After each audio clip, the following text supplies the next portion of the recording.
Hello, everybody, and welcome to another episode of the Pulling Around Show. My name is Chris Wilmuth, and I'm honored to have the legend himself, Kim Davenport. Kim, thanks for joining us today. Well, it's nice to be here, Chris. I've heard some good things about your Pulling Around show and interviews, and look forward to having a good time today. Well, like I told you, these interviews are designed for the audience to get to know the players a little bit outside of pool, and of course, let you tell some war stories and kind of let us know what you're up to today. So, how did you get started playing pool? Oh, can just for a second, I can't see you no more because it says meeting being recorded. Can you get rid of that? It doesn't show that on my end. Yeah, mine. Let me hit this. I don't know. I really don't want to hit nothing. We're going to get disconnected, but it's showing this meeting is being recorded, and there's got to be a way. I think if you just click that, it'll go away. Well, that's what I'm trying to do, and there's no place to touch it, and it's not good if I can't. Let me see. Okay, hold on one second. Okay, then go ahead and just do the intro again. Then I got it. All right. I just. Hello, everybody, and welcome to another episode of the Pulling Around Show. My name is Chris Wilmuth, and today I'm honored to have the legend himself, Mr. Kim Davenport. Kim, thank you for joining us today. Hey, Chris, it's nice to be here, and I think we're going to have a fun time today. Hopefully, I can give some insight on the past and the present, and hopefully the future, and we'll see what happens. Hopefully, I can answer some questions you have, and maybe give a little insight also. All right. So, like I told you, these interviews are designed for the audience to get to know the players a little bit outside of pool, and then kind of let them know what you're up to these days. So, how did you get started playing pool?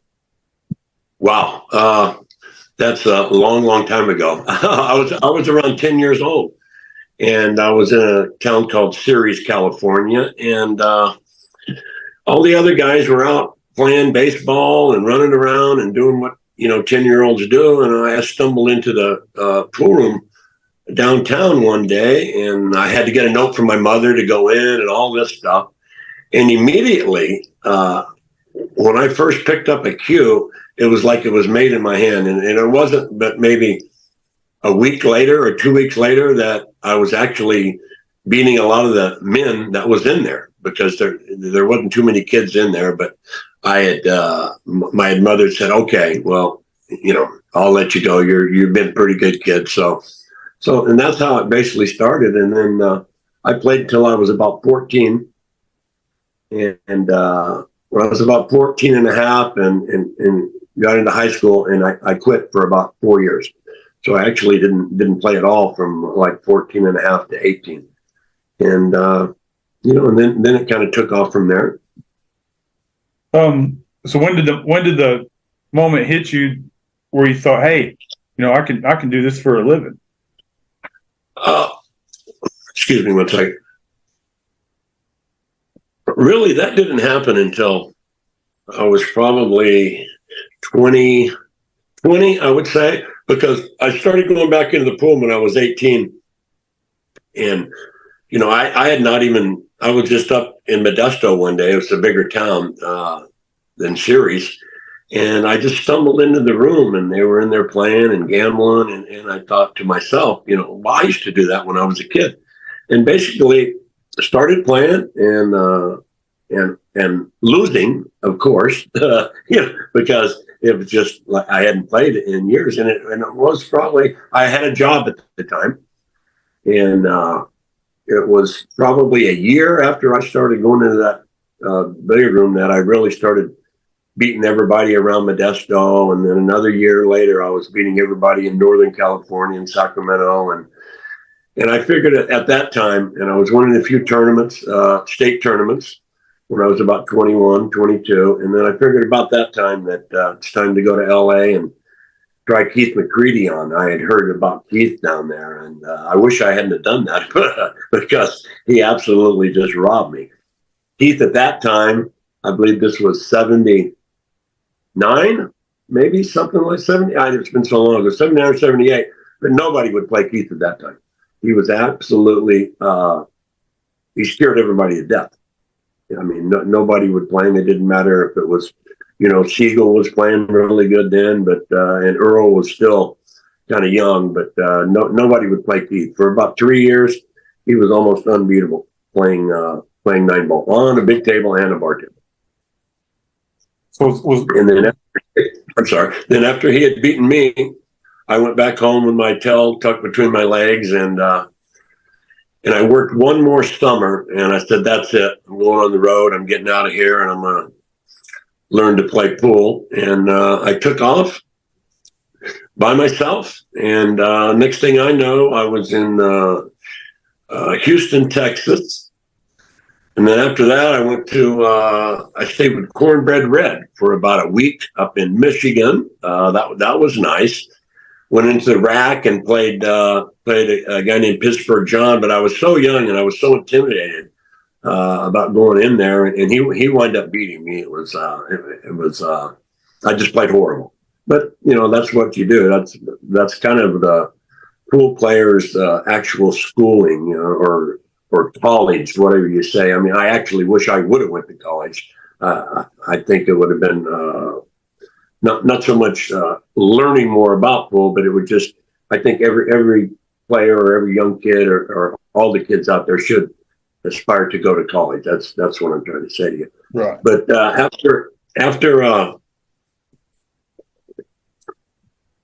I left Michigan, I went back home, and I was playing pretty good. I beat a lot of people up there. Like I said, I was a little intimidated going into that rack up there because there was a lot of good players, and they didn't know me, but I of course knew their names from Billiard Digest and all that stuff.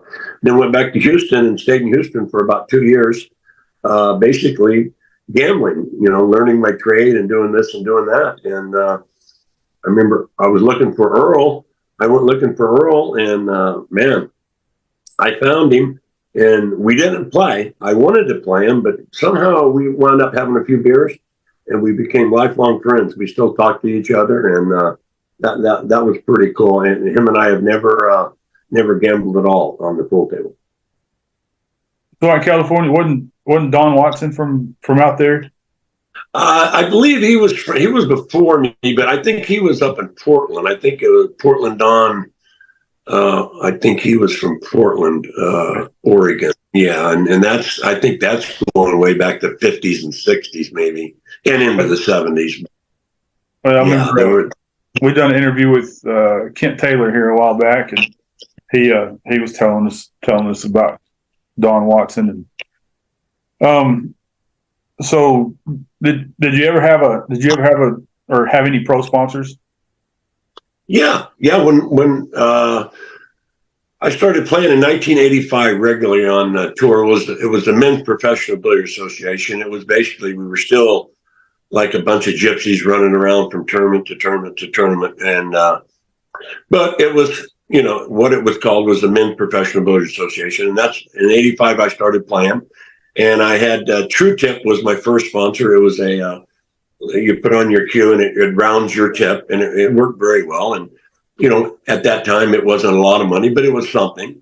And then later on, the Pro Billiards Tour was formed in '91, and then that's really when pool, it was kind of the golden age there from like '91 to '97. We had a board, we had a governing board, we had a commissioner, and we had sponsors, and everything was working well. There was no entry fee for the top 32 players. We were playing in ballrooms, and everything was going really well. It was all good, and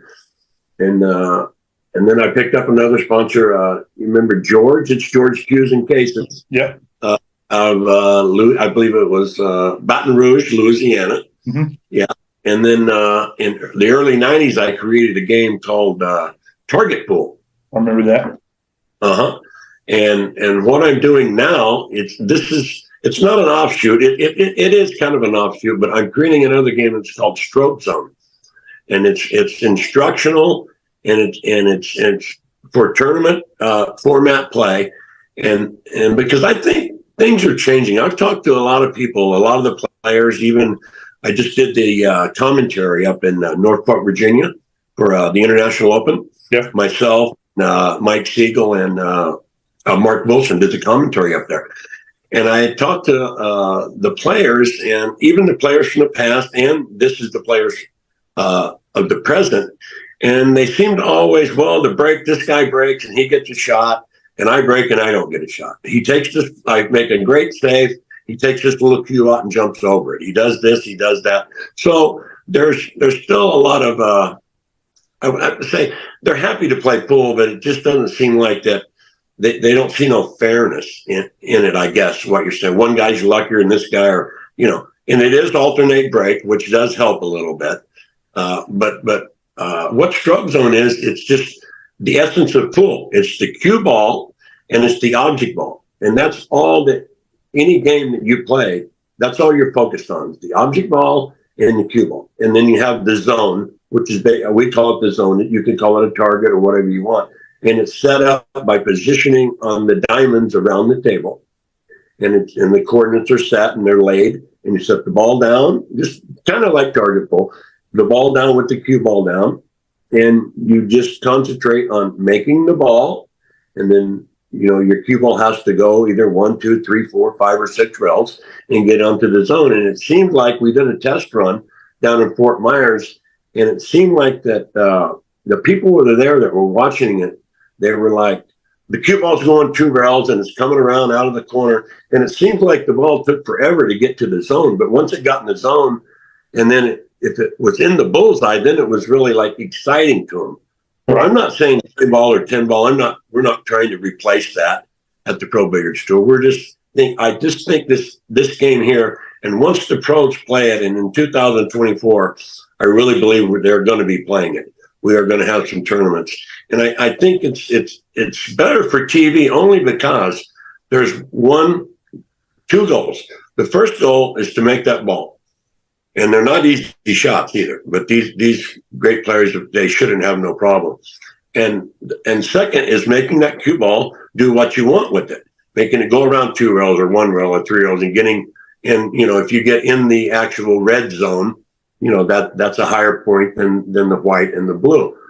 Where nowadays, even when I was playing, when we were playing 9 ball, you'd break the balls, you get a shot on the one, and basically once you were in line, in position, well, everything else you could basically just turn your head and shoot and make everything. Because people say, look how easy that game is. It's so easy. I said, yeah, it's easy, but it's easy all because we're on an angle all the time, on an angle from one ball to the next.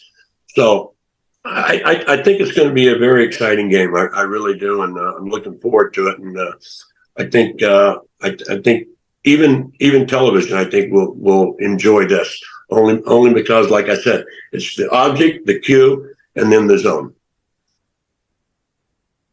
So is there any one person, any one player these days that you enjoy watching? Well, I enjoy watching all the great players of today.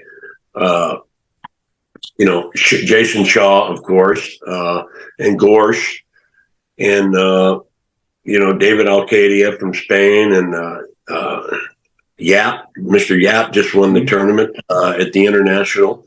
And Shane Van Boning, of course, he's a generational player, and so might a couple of these other guys be. Shane, I guess, for the 20 years has been the greatest American player there is. I mean, there's no doubt about that. 5 U.S. Opens, and there's no telling how many titles he's won. He is the player to watch. And from my days, I played with Hopkins and Rimpey and Miserak and Siegel and Strickland and Varner and Reyes and Bustamante, guys like that. That was my group that I played with, and basically until I retired. When I give my Hall of Fame speech, I had said that was the greatest generation of players ever assembled. And now, having watched these great players play, I still believe that. But I believe that the great players of today, played just as good as the great players in my generation. I don't think they're any better. I mean, it'd be hard pressed to say that Earl at his best and Gorsh at his best or Shane at his best or Siegel at his best versus these. It'd be hard to say that they're gonna beat Strickland or Reyes, or you see what I'm saying? Right. So I just don't think you can compare it. It's unfair to try to say that. I just think that there's so many more great players today than there were of my time. We had 10 or 12. I think there might be 20, 25 now. But if you look at it and you look what's going on, the same players are still winning. It's still the same thing. The top 5, the top 6 make money. The rest of them, tough luck. Nothing's changed with that. Even though the prize money has gone up, it's still, and there's a little more sponsorship these days. So yeah, that's my take on that. Well, they seem to have better equipment to play on, and I don't know about to play with. I mean, because the cues back then, I don't think there was as many custom cues, but to me back then the Josh cue was better than it is today.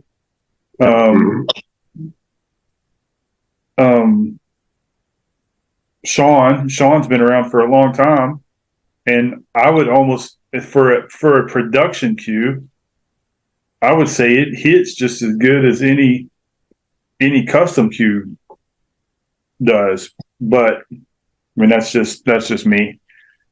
I think you got better equipment to play on. Right. Access, of course, the access to other people and how they play is way easier today than it was back, in the 70s and 80s. I know y'all I think everybody had a spot book, but today is Fargo. Right. Oh, as far as like your rating and this and that. Right. It's right. To get a line on how somebody plays. Yeah, that's hard for me to. I'm still not quite comprehending. Your Fargo is 620 and mine is 540, so you got to give me. I'm still kind of at lost with that. But getting back to the equipment side, the equipment today, even though they've tightened the pockets for the tournaments, that makes it a little tougher. But what makes it a little easier is that the cloth is so much faster. Right. They seem to do a lot of little. They don't have to go around 4 rails for shape anymore. It seems like they can just bunk the ball around the table, and not that they don't let their stroke out, because all the great players have stroke. But back when I was playing in the early '80s, you had to really work that cue ball around because you had nap cloth. You didn't have the Simonis, and it was like, man, it was a chore trying to get around the table. So, but in that respect, the equipment is better. I've always been a Brunswick guy. Now, I'm not knocking any other table. I grew up on Brunswicks, and that's I always thought the rails were truer. But it was my understanding, and I did hit a ball on the diamond table at the International, and the rails, they seem to have done something to the rails where they're a lot truer than they were when I was playing on them. So right. That's good for them. The cues, there was 3 or 4 cue makers, I think, when I first started playing. Danny James and Bill Stroud from Oklahoma. You're part of the neck there. Josh East, Josh West, and Gus Zambodi. I remember I purchased a Gus Zambodi for $280. $280 in 81 or 82. And I was playing in a tournament in New Jersey at Resorts International. And Gus was there. Well, I couldn't get used to the cue. I just got it like 2 weeks before the tournament. So I was breaking with it. And Gus is sitting there watching me, and he looks at me, and after it was over, I said, Gus, I just got the cue. I can't, I'm breaking with you. And he said, okay, Tim, I understand. And I used that Zambodi basically my whole career to playing until basically I retired. Well, I met you in 1997. You played at Magoo's in the Camel Pro Tour. Okay, that's correct. Yeah. And I think it's either before you played Gabe Owen or right after. I don't remember, but they had the they had the flyers or the event schedule, for everybody to have, so they could see who is who, and of course I had several of y'all autograph it, and then of course the girl I was married to at the time, she didn't like me playing pool whatsoever, and she got mad at me and tore it up, and so yeah, so that's where I met you. That's another story. You want to get into that? No, not with my current wife in the other room. Yeah, I'm just kidding. So I see all these championship titles, from '85 to 2002. Is there one of them that you're the most proud of? Well, they were all tough to win because it was just full fields. I'm not so sure I'm proud of one of them. The other, I mean, the one in New York was it was a world championship. That's what my trophy says. But yet, if you listen to the magazines, they try to everything that was done from '91 to '97. They're trying to act like it doesn't exist because it was the Pro Billiards Tour. So maybe the tournament and PPA, World Championship, the Masters, and the rest of I was always nice that I could play well in Reno. I lived in Modesto, about 190 miles from Reno, and my parents got to go up and see me win a few times there, which is always nice because that don't happen to a lot of the players, especially nowadays. There's so much international field going on that the players are traveling all over the world. I think they spend most of their time sitting in front of a 747. So it was always nice from friends and family there. And yeah, but they were all special. I guess the first one might have been the most special because in Bowling Green I beat Earl Strickland, Buddy Hall, and then little David Howard to win the tournament. So if you beat those three guys and you win the tournament, you've really done something. And I think that's really when I said, okay, I can compete out here. I can, because you take guys anytime in any period when they're playing and they first start and they haven't won a tournament and they're getting into the fields. And if you don't win in the first year or 2 years or three, it can really leave some scars on you. I mean, it's hard sometimes to break down and win that first tournament. It's big, and then then you get belief once you win. So I was fortunate in that aspect to win. I think it was my first, like I said, the first year on tour. The full year was '85, and I think I had won in March or April of that year. That's when the Bowling Green tournament was. So. That was special. So is there one player that just had your number every time that y'all played until he didn't have your number? That would be Nick Varner.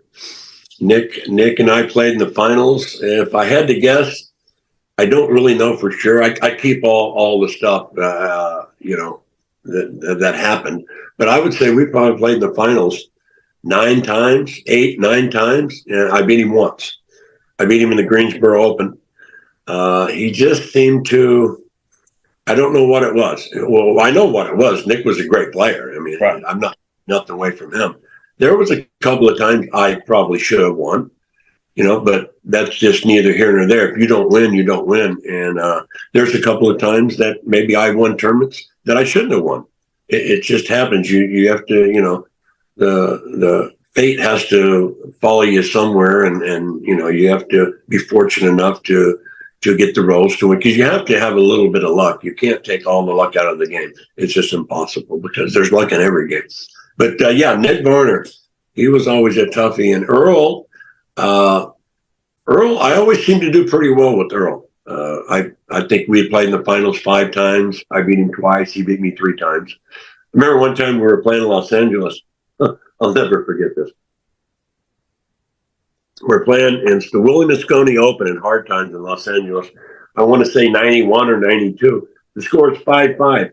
And Willie's sitting there, right in front row. Willie's got ringside seat.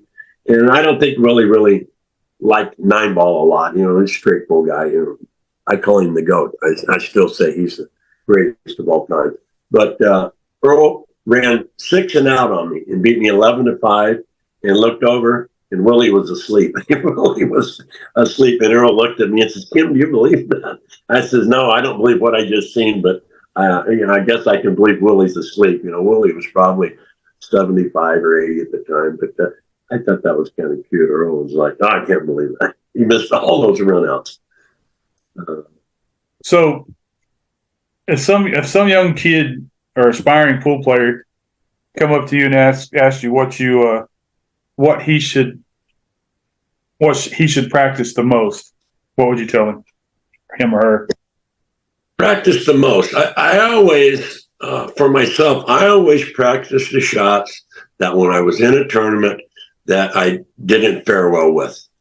Now, whether it doesn't matter what it was, if there was, you know, one particular shot that I shot and I didn't do it well, or I remember that it might have cost me a match or even the tournament, I would always practice that shot. Now, as far as I would tell the young kids going today, learn to draw your ball.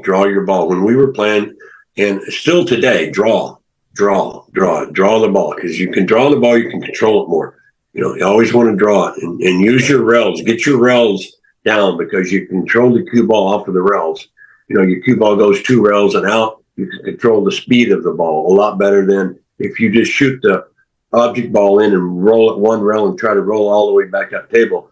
It's much easier to spin it out of the corner 2 rails and control the speed as using the rails to do that with. And that's where stroke zone will come in and help these young players. And speaking of young players, I would like to thank Raw Hanna.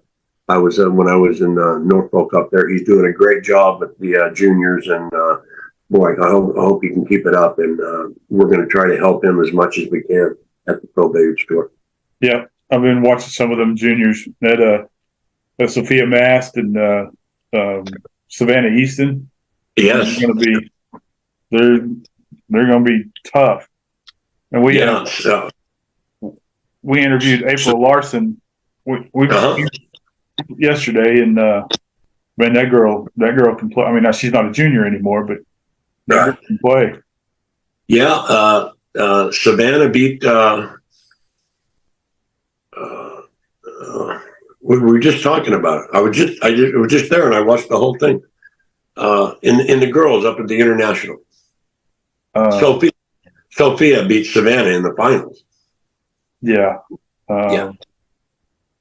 Wasn't I didn't watch it. It wasn't Wade, was it? No, I'm sorry. Well, it wasn't. Her last name wasn't Wade, was it? No. Savannah Easton. No, the girl that. And Sophia Mass. Sophia beat her in the finals. Oh, okay. Yeah. Well, no, I know Sophia won the Texas Open a couple of months ago. You know, 15 years old. She's the youngest to ever do that, and that's a pretty good feat right there.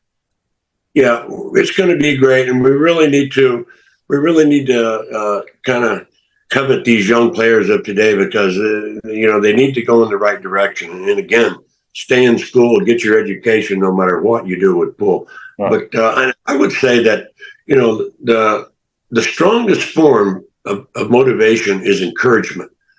So, you know, for a young player, you know, I would say, you know, give them that. If they're out there and they're trying, and, you know, give them that encouragement. Right. And it's got to start with their parents. Yes, it does. Yes, it does. You know, if there's something that they excel at, you know, I think it's best for the parents to encourage them and push them to get better, and not try to hold them back.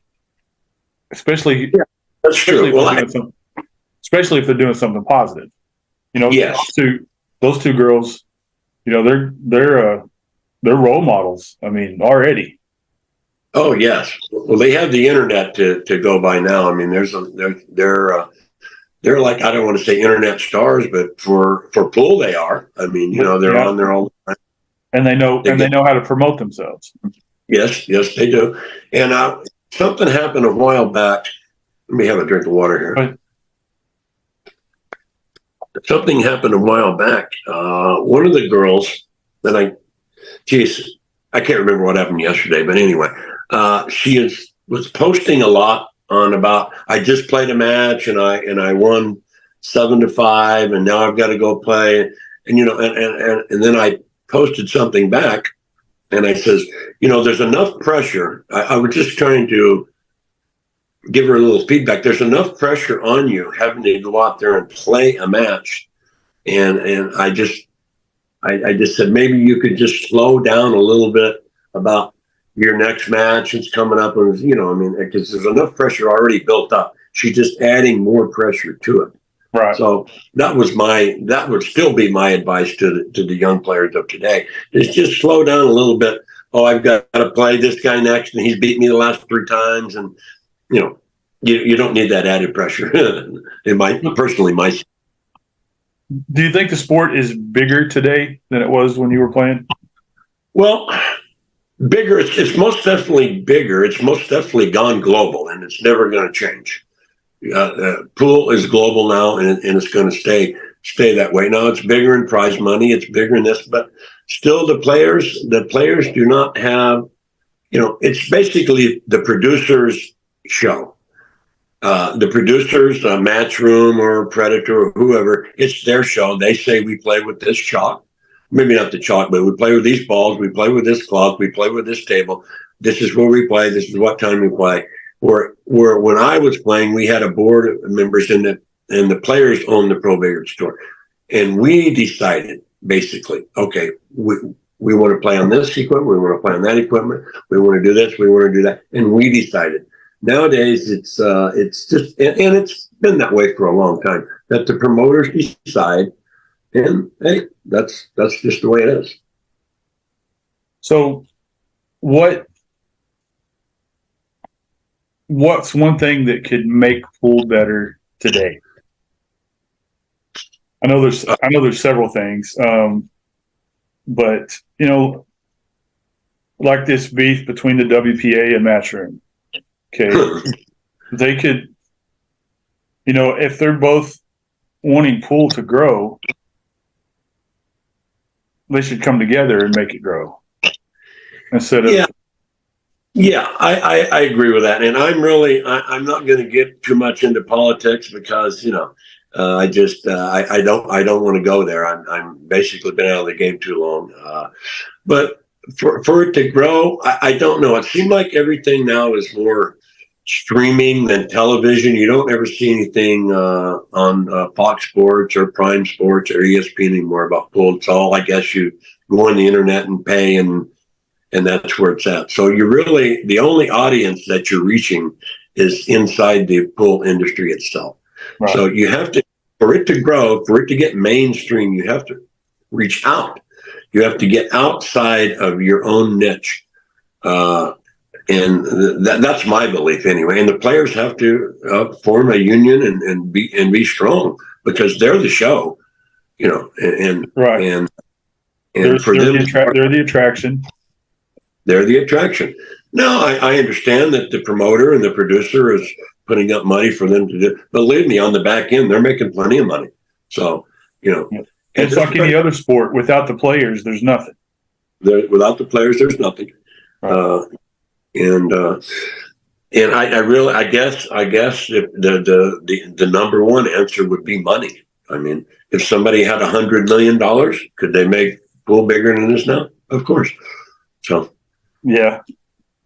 But would they get a return on their investment? Good. Well, yeah. I think that's why a lot of them didn't stick around very long. I thought bonus ball, when they started that, I thought that's the funnest new pool on TV that I've seen that I actually enjoyed. But would that last 2 seasons? I don't know. I heard they had a show here a while back or something, and nobody watched. I don't know. It was very poorly produced, very poor lighting. It was boring. And and Johnny Archer, I mean, he had 4 great players, two legends and two current superstars at the game, but it was still boring. Yeah. Well, if you can't put it all together, it doesn't. If you have 7 different moving parts, every part needs to work, in tandem, or you're in trouble. So, I don't know if there's a great fix. The great fix for me would be if the players, like I said, get together and they have one word. They all stand together.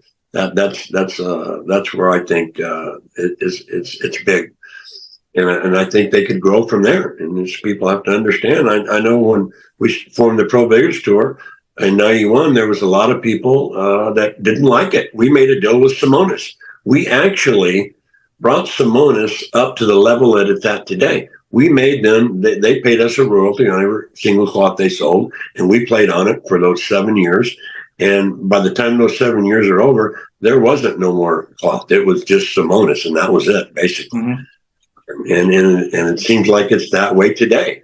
Now, maybe not for the table side. If you own a home table, there's other cloths, but predominantly it is Simonis cloth. Yeah, except for in the WPA now, since they use Predator tables, they're using Predator cloth. So yeah. I guess politics or policy. I don't know. And politics doesn't belong in pool. I completely agree that it does not belong. But and if you're a player trying to get into politics, your game is going to suffer. I was on the board for a couple of years in the '90s, and you have these 2 or 3 hour meetings, and then you got to eat dinner, then you got a match, and you just need to concentrate on playing pool. And the American game, I don't know. We're going to Shane's 40 now. We're going to need a couple of superstars coming up, and I just don't know. I know we have a few young, really good players, but back in the '90s, all the way from, except for the Philippines now, from the '80s into the early '90s, it was American game. Mm-hmm. Europeans, we went to the first World Championship that WPA had in 1990 in Berkheim, Germany, and there was 8 of us went, and we all finished top 8. The next year it was in Vegas. I think it was the same thing. But then the Europeans, and now Ralph and Oliver could play back then, but they just started then. Then all of a sudden, by the mid '90s and into the year 2000, then it exploded. Right. Europe was on fire. There was a lot of great players coming out, and out of China and out of Taiwan, and so now it truly is an international game. It's global. They had a Midwest. They used to have a Midwest 9-ball tournament or 9-ball tour that Evelyn and Danny Dossart ran, and they had one at Norman at a pool hall. It's called Huxler's, uh-huh. and I met. That's the only time that I've ever met him, but I met Jose Perica. Okay, and that guy he shot so smooth. Yeah, Jose play. Yeah.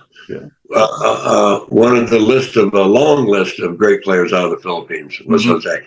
He was basically the first one that came over, and such a nice guy. He was. One last thing. So,